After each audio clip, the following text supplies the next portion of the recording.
So here, merong procedure for analysis. So these are steps for you to follow using the method of joints in the analysis of the forces in the members of a truss. So method of joints.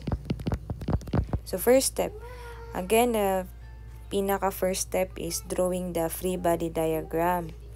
So without properly drawing the free body diagram, you will not be able to get the correct answer.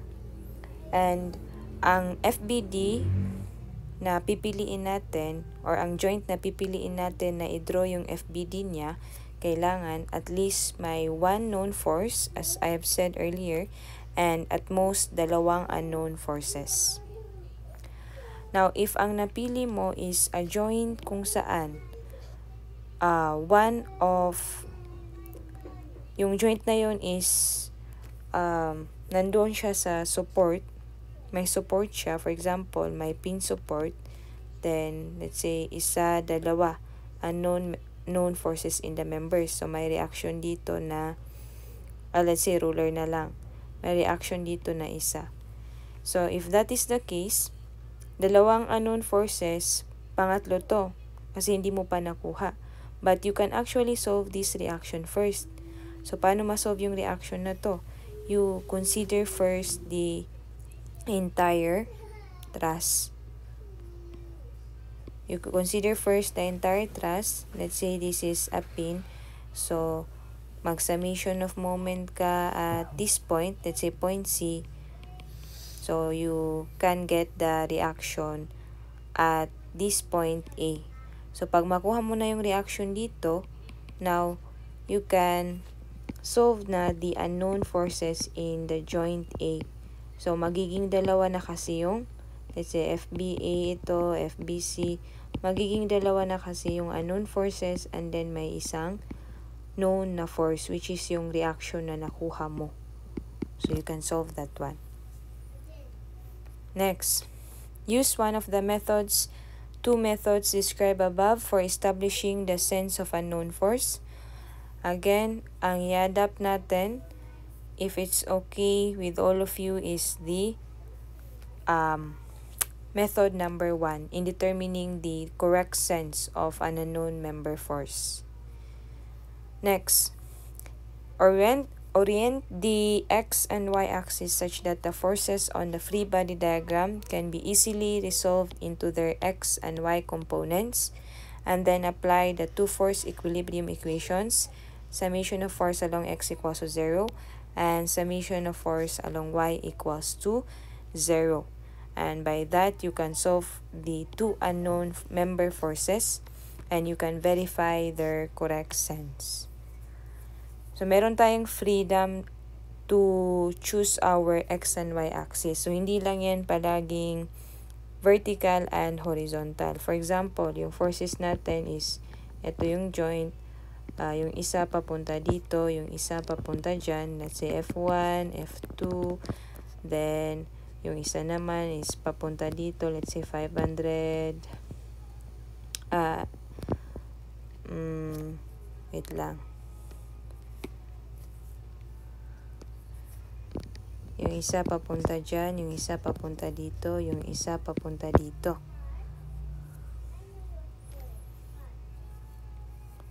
So, pwede nating gawin, instead of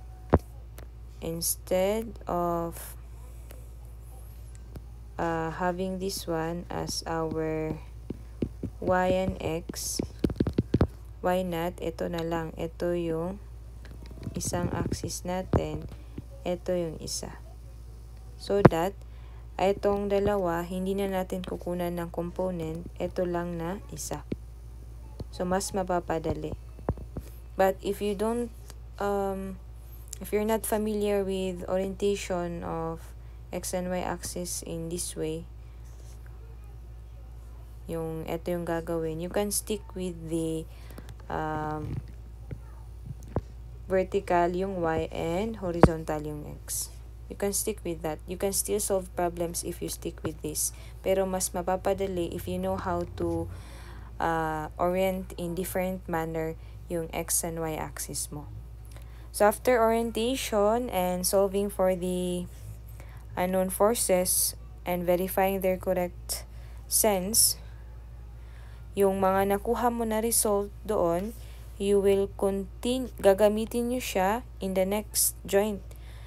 You will continue to analyze each of the other joints using the calculated results from the previous joint. Remember that a member in compression pushes on the joint, or that is towards the joint, and a member in tension pulls on the joint, or that is away from the joint. Also, be sure to choose a joint having at most 2 unknown forces and at least 1 known force. Okay? So, here we are. Meron na tayong example sa method of joints. First example sa method of joints, which is the structure na nakita niyo na kanina. Now, gamitan daw natin ng method of joints. Ang hahanapin natin is the force in each member of the truss. Then, indicate natin if tension siya or compression. Okay, so ano-ano yung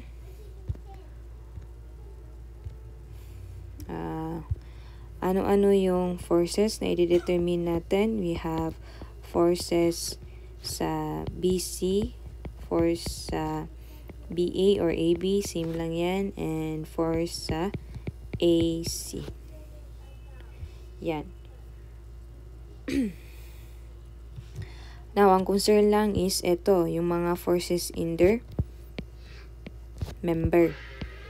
So, if it's not necessary na isolve ninyo yung mga reactions, so, pwede nang hindi isolve. Pero if kailangan, like, it's the only way para makuha mo yung isang unknown doon, so isosolve natin. Now, let's try. First step is determining the joint kung saan tayo mag-start. Now, as I've said earlier, ito yung pinakamaganda because there is 1 known force and at least 2, at most 2 unknown forces. So, yan siya. So, choosing joint A. So, ano-ano yung forces acting on joint A? So, ito yung 500 Newton. Now, by inspection, yung method 1 natin ang gagamitin. By inspection, madali lang to. By inspection, pag ganito dapat yung force sa BC para mayroong negative X component countering the 500 Newton. Then, dapat yung force BA, pababa siya to counteract the Y component of FBC. So, you have FBA. Then, ano yung next step? Balik tayo doon. Orient the X and Y axis. Then, solve the unknown forces using the force equilibrium equations. Okay, so, if we stick with the vertical Y and horizontal X and Y. So, madali lang. We can use summation of force along X equals to 0, positive to the right. So, magiging 500 Newton. Then, minus FBC. So, yung X component ng FBC is cosine 45 degrees equals to 0. So, we will have FBC equals to 707.1 Newton. So, positive yung lumabas na sign dito. And it means, because we are following the method 1, it means that what we have in the FBD is the correct sense. So, compression siya kasi towards the pin. So, we will write here, it is important that you indicate kung ano yung nature ng force in the member. Compression ba or tension? So, always indicate. So, ito yung sa force sa BC. Okay, next. Summation of force along Y equals to 0. Upward is positive. Ano-ano yung forces acting along Y? So, FBA, negative siya kasi pababa, and then positive FBC na pataas na Y component. So, sine 45 degrees. Yan lang ba? Okay, yan lang. So, equals to 0. So, you will have FBA equals to 500 Newton. Ibig sabihin, positive yung lumabas, tama yung sa FBD natin, which is away from the pin. So, ibig sabihin, it's tension. So, you have the answer. So, we are done with FBC, FBA.